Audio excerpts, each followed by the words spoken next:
Tell her. I want House of the Dragon video.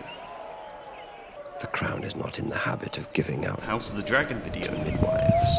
A House of the Dragon video. House of the Dragon Season 3 Episode 2 is here, and it's a good one, mostly. I have a few quibbles, and one aspect in particular I really didn't like, which we will discuss. Also, I can't say I was as gripped as I was hoping to be, but I think I put that more down to the fact I was trying to rock an overtired newborn to sleep the entire time I was watching this. Overall, I think this is a strong episode, and there are a couple of ways it packs a really big punch. Enough of one for me to want to overlook the flaws we get here, but we will discuss all of it together regardless, because that's what I like to do. Not throwing our toys out the pram at every issue, but not blinding ourselves to the issues either, and hopefully coming away with something interesting and meaningful to say. If you like the sound of that, then let's kick this off with a cool train.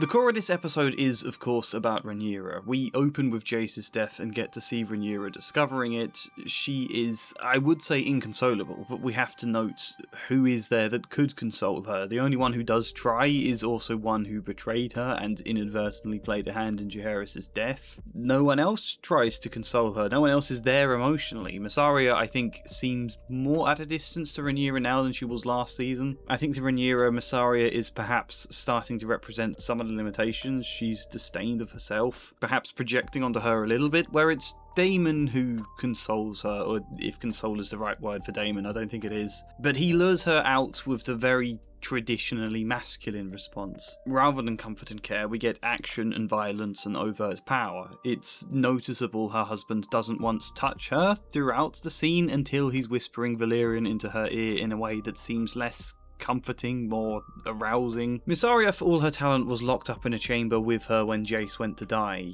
Daemon offers a different approach to that, puts a sword in her hand, encourages her to cut the head off a man her father loved. Not to say this is right, by the way, I'm just saying this is the view Rhaenyra seems to be adopting here. She talked last episode about having a man's spirit within her female body, and it's kind of a shame, because I always saw Rhaenyra as someone trying to break free of the gender expectations in Westeros, rather than basically agreeing that women are weaker and seeking to identify more with the masculine, because I think Mysaria has been just as strong as Daemon in different ways. I'm not exactly keen on the story taking this direction with her, but it does work for the episode, it functions well, and for the character, and again, I like the nuance, because Daemon is technically right. Rhaenyra understandably wants nothing to do with the throne at first when Jace has died. She is grief-stricken, of course, but they also can't just abandon it. They'd all be killed as traitors if they did so. She no longer has the lineage to pass her throne to, but she is still compelled to keep going, and executing Otto Hightower is not necessarily the wrong thing to do. But at the same time, you can't help notice Daemon's smirk as he gets one over on Mysaria, like this is a petty sibling rivalry over who is mum's favourite, and you can't help but feel emotionally Rhaenyra is being slightly led astray by Daemon's own desires this episode, and then obviously Alicent arrives and sees her father dead. This was not part of the deal she had with Rhaenyra. It was supposed to be peaceful and as bloodless as possible. In a lot of ways that was very wishful for her to hope for, but nonetheless this feels like going against the deal, and I can't imagine Alicent is going to respond well. In the effort for Rhaenyra to look stronger, to seem like the ruler, what is that costing her here? Things get infinitely worse as the gyre widens again. I don't think there's huge depth to the exploration of Rhaenyra this episode, but it is nonetheless solid. It is a strong, tragic through line that ends with her expression turning from sorrowful at Otto's death to resolute, a steely glare to Alicent as she hardens into defensiveness or conviction for what she has done, as the throne starts to feel like a throne, and you wonder if this more very Daemon-led response to her feelings of grief and powerlessness could become just a little bit intoxicating now. No, maybe not. Maybe intoxicating is not the right word. That carries connotations, but it feels like she may start to lean further into this, and that feels like it could be to her detriment. I swear, every episode I feel like Rhaenyra is in the brink of spiraling into someone quite brutal, and it slightly frustrates me how endlessly that's been built up without happening, but I also respect it, because we can totally empathise with Rhaenyra. She makes sense as a character. This is nothing like Daenerys just suddenly becoming the mad queen. This is a largely good person by Westerosi standards who has been wound tighter and tighter as tragedy keeps folding in upon itself. I have yet to read all of Fire and Blood. I've read up to just before the event of this season, then I'm going to read on when the season is done so we can then make a video kind of comparing the two. But where I'm at right now, I get the feeling the history here remembers Rhaenyra as the villain, that she is painted in a very bad light. However, in reality, I don't think she is the villain of this story. House of the Dragon is not written from a historian's perspective. Nobody exactly is the villain here, and I think this show has done a great job just teetering on the edges of the line between villain and hero in that sense. So I like that a lot here. I like all of the invasion of King's Landing, if we can call it an invasion. Mostly it is very clean and quick, and whilst I do love a good battle, this makes more sense here. Daemon, who had just been told that Rhaenyra still doesn't trust him, now attempts to correct that with a very typical sudden show of loyalty, prancing about with his sword. Kind of the equivalent of showing up with flowers to make up for everything, rather than taking accountability and ongoing steps to grow as a person. I really enjoyed the Gold Cloak siding with him, and it's nice to see some conclusion to Otto as a character. It felt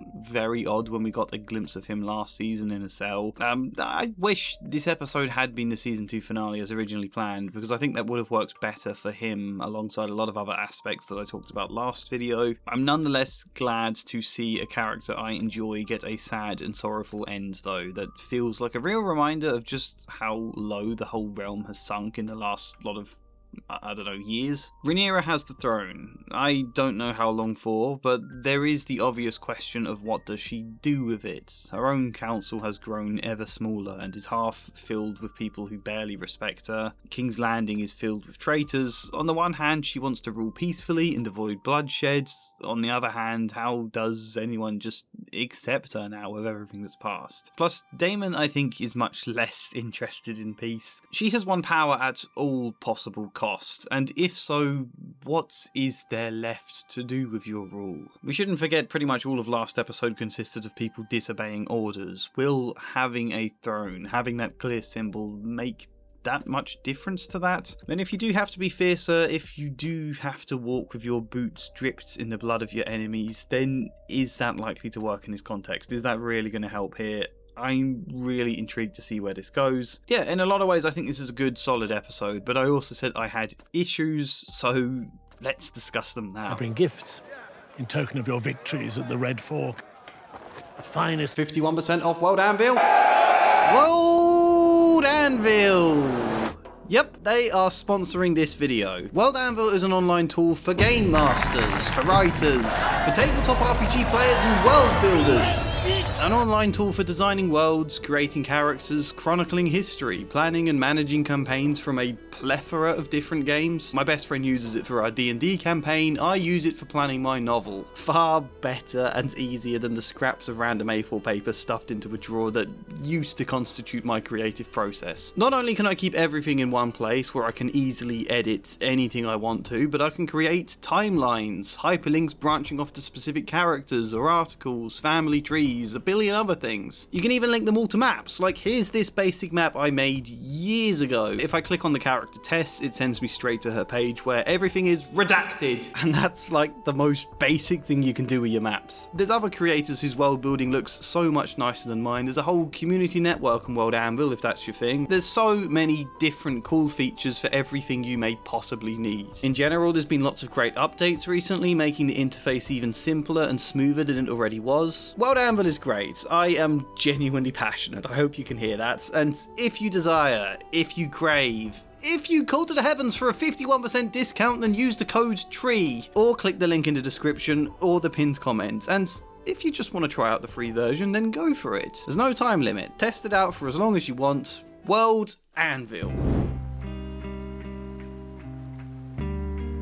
Okay, so firstly I do have some minor quibbles. This show has done a good job trying to expand upon the key theme of power and the position of the small folk in this world, and so in a lot of ways I like what they've done with Alice Rivers. I enjoy the performance a lot. I even quite liked Damon's visions last season, believe it or not. I know that's controversial, and it has been a bit of a question as to what she wants or is exactly doing half the time. Here we learn she wants Harrenhal in response for helping Damon. It makes sense as a motive, a woman who grew up without a proper surname getting to become Lady of Harrenhal, in much the same way Hugh or Ulf or Adam getting to become Dragon Riders. Somehow they have been allowed these symbols of power, whereas lower born women such as Alice or Massaria have struggled to be accepted in that way. And then when Damon mocks her for it, the way the Highborn have consistently mocked or overlooked the small folk as though they should just accept their place, she then goes to Aemond. When he is stabbed, she will heal him. I think that's the implication. Maybe he will give her Harrenhal instead. You know, it makes logical sense, and expanding a vague witch into an actual character who can fit the structure of television is no easy task, but for all this mysticism, suddenly Alice feels underwhelmingly simple and a bit on the nose. Sometimes this show is a bit too on the nose with its points about the position of small folk in Westerosi culture, and I don't know if we needed another example to labour the kind of points Alind and Ulf and Massaria and even the brothel worker in season 2 already made very clear to us. My other minor quibbles are in general Alicent. She took a massive gamble last episode. She defied Aemon and kind of conspired against the crown and her family in order to try and keep them safe. It felt very wishful, but in a way I could believe. And now she's at a point where there's no turning back. She has to press on, and it means reaching further and further as she becomes increasingly rash and desperate for it to work. And again, this makes total sense. The whole idea this could end peacefully is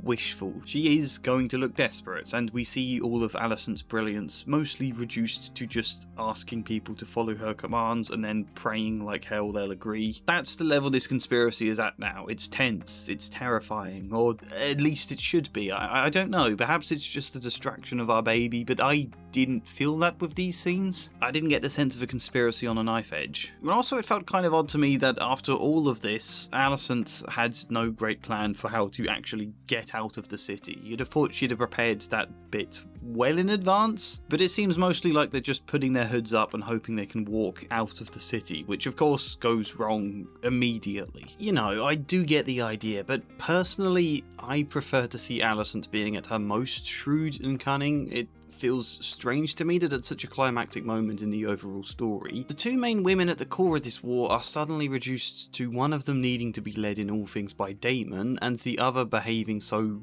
wishfully, and just feels like it undermines everything the show has been attempting to say about women. It does annoy me a little. What annoys me even more, however, is the scene of Lord Jasper attempting to assault Alicent. This is the kind of tasteless shock factor scene I'd expect of Game of Thrones at its worst. It's gratuitous, it adds nothing, it doesn't lead to anything important. And the one theme it does draw upon is a point they've already expressed here before without needing to drop to this level. Alicent last episode had to work exceptionally hard to persuade Aemond into flying to Harrenhal. A lot of deft skill was involved, but even then, because of her position as a woman, because of Aemond's position, it came with the uncomfortable trade-off of Aemond kissing her and Alicent having to try and not look horrified. This was a chilling scene that focused on Alicent and her feelings and how difficult this kind of situation is for her to navigate, but also showed a lot of skill from her as well. Even earlier back in the story, she had to trade Larys's support with showing him her feet in scenes that equally felt chilling and violating, but without the need to be gratuitous there, and with a real focus on what this was like for Alicent. So to just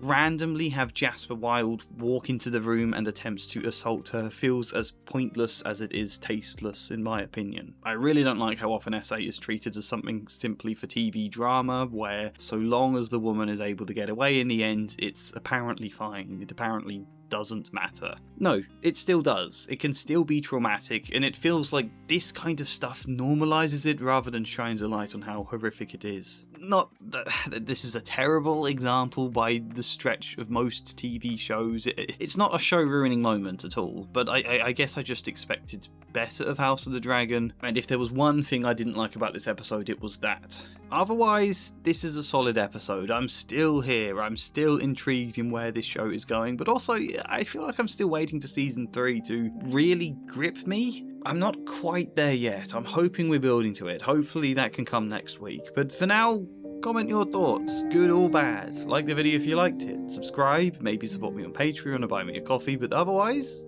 hopefully see you next time. And as ever, a special thank you goes to Flying Spider, Luke Gore, Michael Gallagher, Emery, Faithy, TQM, Kinesthetic, Maury, Sebastian, Alicia, Chad Bramwell, and Joshua C. Follier. Thank you.